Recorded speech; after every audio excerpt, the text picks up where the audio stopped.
Greetings, loved ones, and welcome back to my channel.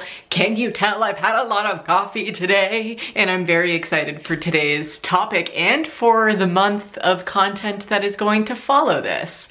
If you didn't know, I said this in my last video, but I'm going to be focusing on sex, love, and relationship themed videos for the entire month of September. Sexy September, if you will. And it's definitely easier for me to talk to a camera about this than it is like random people in my life sometimes. So it's healing for me, and hopefully it's healing for you. That's what my my main goal is. And also, September is Sexual Health Awareness Month, and so I kind of wanted to theme content around that a little bit, just because I think that sexual health is a great topic that we need to be focusing more in on, right folks? And I have to say, probably the safest way to maintain your sexual health is to be intimate with yourself. And so I am going to be talking about intimacy with yourself today, self-pleasure, the stigma around self-pleasure. I just feel like I really never see people talking about this or telling people that, hey, this is okay for you to do and explore your body. And it's healthy to do that, you know? We don't need to shame people for just exploring themselves and exploring their sexuality and just whatever makes them feel good. So my aim is to take away the stigma today and also just tell you, I guess, a little bit about me and my journey with self-pleasure and exploration. I feel like I started exploring my body at like maybe age 8 or 9. And I was actually talking about this in my most recent podcast on sexuality and gender and fluidity and all of these things. And I was just talking about like kind of childhood memories of the first times I remember feeling sexual. And obviously I had had sex explained to me. Well, not obviously, because actually, fun fact, I did a little poll on Twitter and I realized that like thousands of you never got any form of a sex talk from your family, which is kind of wild to me. But at the same time, I guess like some places teach sex ed in school, but a lot of countries actually don't teach any education on it at all. So that's why I make these videos, is because if you lack the education, then hopefully my real life experiences can help you out a little bit. But in that podcast, I was talking about my earliest memories of like getting the sex talk and then starting to like understand these kind of subtle societal nuances, I guess, that were starting to put me in a box of shame. I think that there's just like this age, basically, is what I'm trying to say, where the shame starts to come in around sexuality, and it's like not okay anymore for you to be even like existing as a nude body, let alone playing with your nude body. Like that is just whoop, no. And obviously public displays of self-exploration can make people very uncomfortable, so naturally people are like, don't do this in front of people in public. Like, this is your body and you're supposed to be exploring this in your own time, not on the streets. So I want to say I'm not like encouraging people to do public displays. I mean, unless you're an exhibitionist, then follow your dreams, but you know what I mean. There's just a certain taboo and a certain shame that comes along with this. It's really rare for even young kids to open up to their friends and talk about these things, even if we have those like broken barriers down of, you know, just like not knowing what is okay to talk about and what's not, as most kids do. But I think that just generally the stigma around this and the shame around this is so normal that like, so nobody talks about it at all. But I did listen to this podcast where they were talking about it, and it was episode number 10 of the Rewilding podcast from Ella Denton. I love Ella's work and everything that she puts out. I think that she's great and can really talk about these things in a more spiritual sense, rather than just like, hey, we're talking about this today and like it's kind of funny or whatever. It's more like there's something deeper to this, so let's delve into it. She had on a guest, Grace Hazel, and they were really just talking about how these things aren't discussed because we have so much kind of like childhood repression, which I was just referring to. But also these things occur and people have these questions, but they don't necessarily know who to ask them to. And they also don't know how to like stop feeling shame about their bodies and just like let go and let loose behind behind closed doors. So they were kind of just talking about self-pleasure and stuff like that, and practices to where you can just get to know yourself better in a sexy situation, if you know what I mean. And I was also talking about this on a recent podcast on like body love and positivity,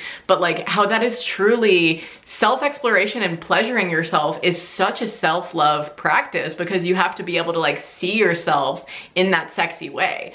And coming into this month of like sexy September and this kind of content, I got so many questions being like, I'm not comfortable with my body. I'm not comfortable with having people see me that way. So can you give me advice on that? And for those people, I would say, take the time to spend it with yourself first, because how are you supposed to be in an intimate situation with somebody else if you can't spend that time with yourself, you know? And that's why people say that self-love starts from here first and then kind of flows out into all of your relationships, and you can't truly love somebody unless you love yourself, all those kind of cliche terms that you hear recycled all the time, but it's fucking true, man. And I wanted to share this one lesson that I came across the other week when I was home alone for like 9 days or something. Finley was out of town, and I'm so shocked that I hadn't explored this part of myself before this point. But basically, I was having a little self-love session, if you will. I don't want to say the M word that I'm technically referring to too much in this, because I'm so scared that that is what is going to like take monetization off of this video. Who the hell even knows? But you know what I'm talking about. I was having a little sesh, and I was doing it instead of just like in my normal way, my normal routine that I normally would. I was doing it while looking at myself in the mirror. And when I finally was done with that session, I was so proud of myself. I was like, holy, I just spent that time with only myself. I wasn't watching a screen and watching other people do whatever. I wasn't using some kind of outer tool or toy or anything. I was just like spending the time watching myself. And that was truly just like so empowering for me. And I would really encourage, if you're struggling with self-love, to like try and carve out a little time for yourself to try and see yourself in that way. And what I mean by carving out the time is like set aside an hour or so of your day if you can, because I understand people have jobs, people have responsibilities, they have work, they're in college, whatever it might be that's holding you back from setting aside that time. Like, I get that you have responsibilities, but at the same time, if you don't even have time for a quickie, then how do you get any pleasure at all? Do you just seek it from outer people and expect outer relationships to fulfill that for you? Because you can fulfill that for yourself if you don't have time to date and these kinds of things. Anyways, I'm getting on a tangent, but my main thing that I wanted to say is carve out a little bit of time. This is what they were talking about in the podcast of like kind of setting the scene, if you will. Make sure that you're in a safe place where you know that you can make noise and nobody is going to intrude on you. So I know that some of you probably still live at home alone with your parents. And so, you know, I mean, I don't know what happens behind closed doors, but follow your dreams. Or if you have roommates or whatever it might be, you know, just make sure that you really have that alone time to where you can like let loose, if you will. Because intrusion is truly when the shame comes around, people. If you get walked in on, holy shit, is that a guilty kind of feeling experience. I've never had that experience, actually, if anybody has, so I don't fully understand what the level of that would be, but I've seen it in movies, you know, like when they get walked in on and the little boy's like, hey, what were you doing? I'm in here, close the door, lock it. Which is just so funny that media like portrays it in that shameful way. Classic. But anyways, back to what they were saying in the podcast that I really loved was taking time not only to carve that out and set that time aside for yourself, but not having the end goal as, okay, and then I finish. And it's this whole big thing and woo, firecrackers go off and that's what I'm here for, right? Like we always have the end goal of like the goal not being just to explore and like have that time for yourself, but just to, it doesn't need to be a goal-oriented quickie, you know? It just, it can be long and drawn out and you can focus on your breathing and like get some oils going, you know, explore different parts of yourself and get out of that normal routine. And that can be really healing for people, especially if you have suffered from some kind of sexual trauma. I know that after my experience in that kind of situation, that it was really hard for me to be with partners afterwards because I did not have that level of trust with men, you know? So if you can find different ways to kind of heal that wound with yourself first, you can let other people in whenever, you know, the time comes for you. And any partner that you're with will be there and show up for you in that time of healing for you if they actually care. And you know, that's kind of a separate tangent, but I feel like a lot of wounds can be healed through just like letting go of whatever is on the outside, whatever experiences might have happened to you in bedrooms or behind closed doors, and just kind of breaking down those walls with yourself, just spending the time for yourself. Take a little time, all right? Basically what I'm trying to say is it doesn't have to be so quick, formulaic, and everything in between. You can get off in different ways and really just fall into your heart a little bit. You know, as cliche as that might sound, spend the time exploring, and I just feel like it'll be some good ass medicine, you know, for the soul, for the bod, for the mind, whatever.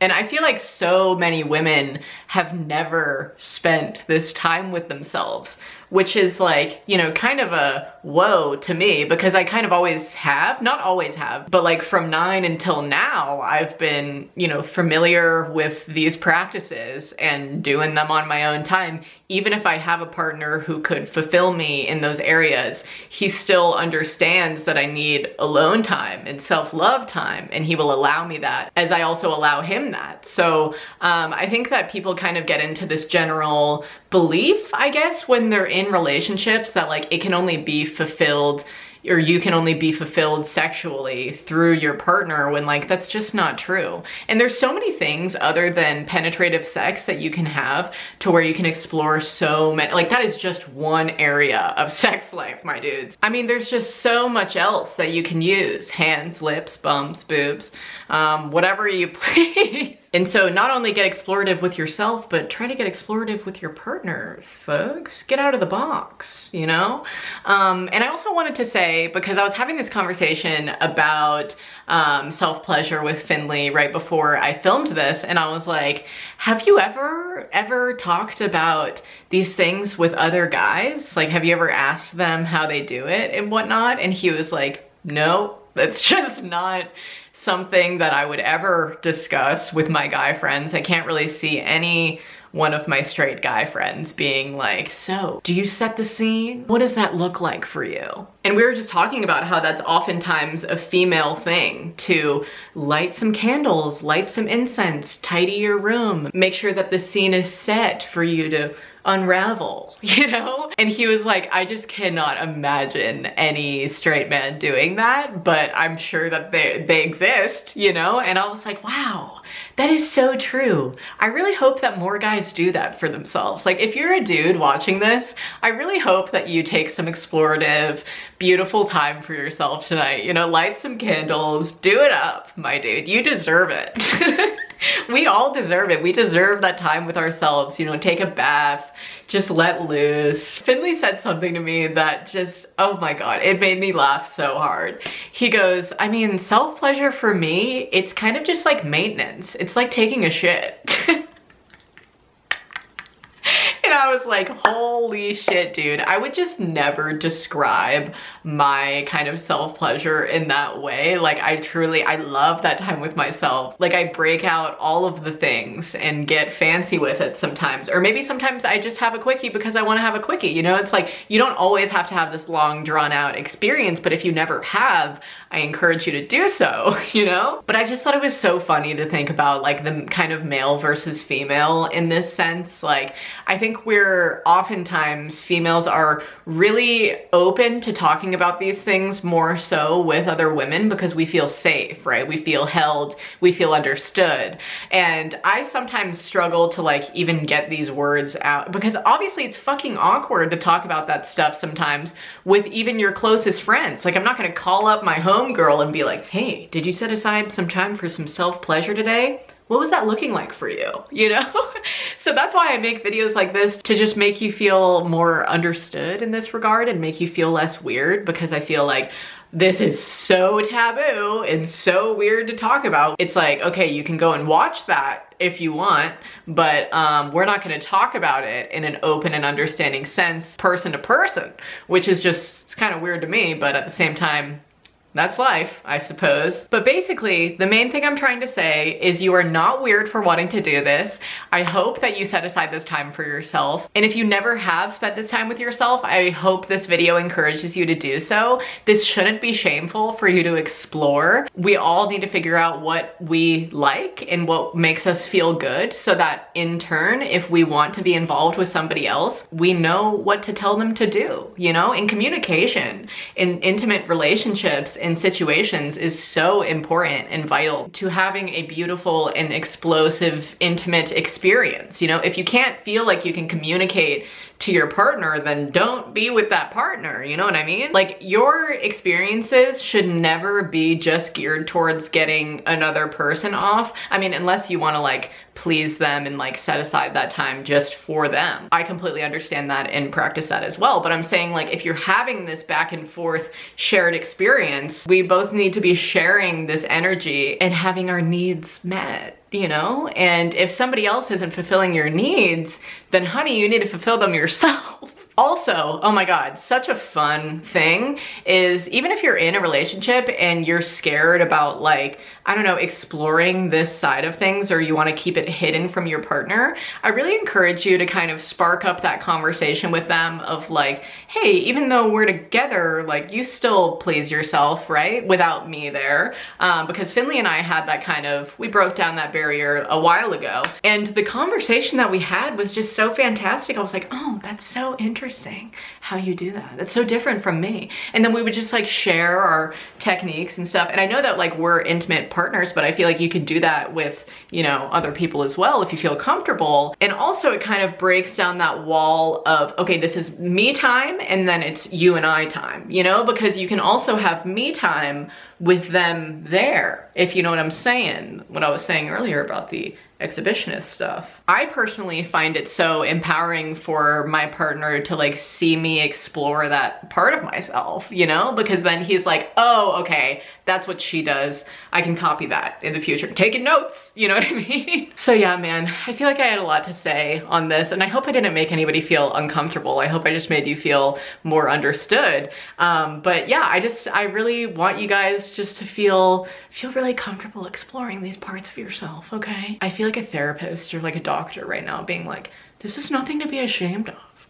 But seriously, we need to be having these conversations and encouraging people to live their best lives, and you just should never feel shame or guilt for wanting to know what you like. I encourage you to find out what you like tonight, okay?